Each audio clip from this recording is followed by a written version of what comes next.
செவ்வாய்க்கு பயணம் என்பது ராக்கெட்டுகள் மட்டுமல்ல. இது நீண்ட கால விண்வெளி பயணங்களை தக்கவைத்தல், உயிர் வாழும் வாழ்விடங்களை உருவாக்குதல் மற்றும் செவ்வாய் கிரகத்தில் எரிபொருள் மற்றும் ஆக்சிஜன் போன்ற வளங்களை உற்பத்தி செய்வது போன்ற சவால்களை தீர்ப்பது பற்றியது. இந்த தடைகள் மிகப்பெரியவை, ஆனால் அவை கடக்க முடியாதவை அல்ல. ஸ்டார்ஷிப்பின் பணி செவ்வாய் கிரகத்தை அடைவதற்கு அப்பால் செல்கிறது.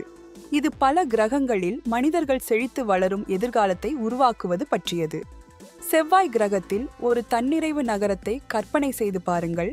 சூரிய சக்தியால் இயங்கும், அதன் சொந்த உணவை வளர்த்து, சூரிய குடும்பத்தின் மற்ற பகுதிகளை ஆராய்வதற்கான ஒரு படியாக செயல்படுகிறது. இது ஸ்பேஸ் எக்ஸை முன்னோக்கி செலுத்தும் பார்வை. எனவே நாம் எப்போது செவ்வாய்க்கு செல்வோம்? தெரியாததை ஆராய்வதற்கான நமது கூட்டு உறுதியில் பதில் உள்ளது.